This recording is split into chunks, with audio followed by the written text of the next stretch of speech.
Bonjour mes gens, j'espère que vous allez bien. Moi, je vais très bien. J'ai voulu ma deuxième recette de merveille. La première est sur ma chaîne YouTube Cuisine Pâtisse. Observez vous-même comment je l'écrase avec les bouts du doigt. C'est croustillant. Et ça n'a rien à voir avec vos merveilles casse-dents. Lol, c'est mon péché mignon. J'ai fait mon stock pour le mois. Voici l'intégralité de la recette. Suivez bien surtout. Sur mon plan de travail est disposé 450 g de farine type 45, une bonne pincée de sel, 5 g de levure chimique. Vous voyez, je suis en train de râper de la noix de muscade. J'ai abusé parce que j'adore la noix de muscade. J'adore le parfum. Et après, j'ai mis 80 g de beurre. Et pour une fois, j'ai mis du sucre glace. 100 g de sucre glace. Vous pouvez ajouter plus parce que moi, j'ai réduit le sucre dans mes aliments. Et donc, le sucre, c'est à votre convenance. Si vous n'avez pas de sucre glace, utilisez le sucre sémoule. Et dans ce cas, battez le sucre avec les 3 œufs comme une omelette avant d'ajouter à ce mélange. Après avoir fini de sabler ma farine, j'ai laissé de côté.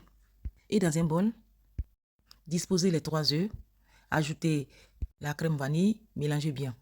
Donc pour ceux qui n'ont pas de sucre glace et qui utilisent le sucre semoule, c'est dans ce mélange que vous devez ajouter le sucre pour qu'il soit bien dissous. Donc cette fois, je n'ai pas utilisé le lait. J'ai utilisé que les œufs, du beurre, de la farine, pincée de sel, levure chimique et le sucre glace. J'ai fait un puits pour disposer les œufs et j'ai mélangé petit à petit jusqu'à épuisement de tous les œufs battus. J'ai bien mélangé, j'ai phrasé jusqu'à ce que j'obtienne ce rendu. C'est ce que vous devez obtenir en tout cas. Une boule plus dure que la pâte à pain. Si vous obtenez une pâte collante, ce n'est pas normal. Je vais les rouler comme de petits boudins bien allongés avant de les découper en petits dés. Si vous avez le temps, vous pouvez les rouler avec le bout du doigt. L'idéal, c'est de les rouler comme je l'ai fait dans la vidéo. C'est vite fait, bien fait. Tu gagnes du temps. Je vous avoue que c'est la partie qui m'énerve qu'elle est là. Parce que moi, je ne suis pas patiente. J'ai trouvé long de les découper en petits dés, agaçant, mais il n'y avait pas le choix. En plus, il a fait chaud. Après, je me suis dit, mais qu'est-ce qui m'a envoyé de faire ça?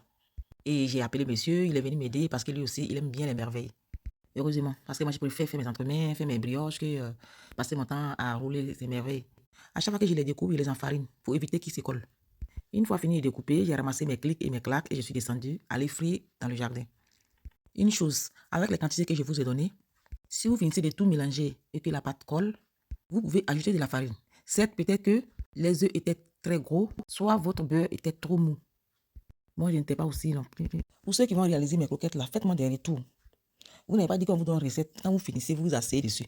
Ou bien à chaque fois que je partage quelque chose, vous êtes dans mon inbox.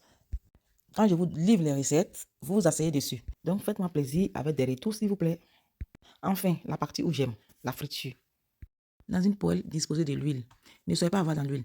Si vous voulez obtenir de jolis rendus, soyez généreux en huile. Et l'huile ne doit pas être très chaude. Évitez l'embouteillage des croquettes aussi dans l'huile. Comme dans la vidéo, laissez vos croquettes respirer. Remuez de temps en temps. Surveillez la température d'huile. Observez bien la température d'huile dans la vidéo.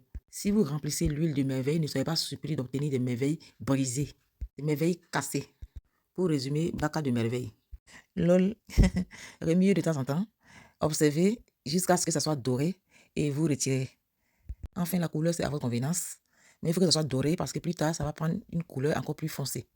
Et continuez jusqu'à épuisement de tous les bâtons. C'est surtout lorsqu'on remplit de croquettes dans l'huile qu'on se retrouve avec une mousse très importante. Donc voilà, j'espère que vous avez aimé ma recette. Vous pouvez comparer avec la recette, la première recette de YouTube. Après, c'est vous qui décidez. Dans tous les cas, les deux recettes sont top. Toutes celles qui ont réalisé la première recette des croquettes ont été conquises. Et j'espère que celle-là aussi. Donc voilà, je vous dis à très très très bientôt pour encore d'autres recettes, d'autres partages, d'autres tutos. N'oubliez pas que c'est une recette caviar. Si vous respectez les conseils, il n'y a pas raison que vous ne réussissez pas vos pays. Voilà, je vais remplir mes 2 bocaux et j'attends mes premiers visiteurs. Au revoir.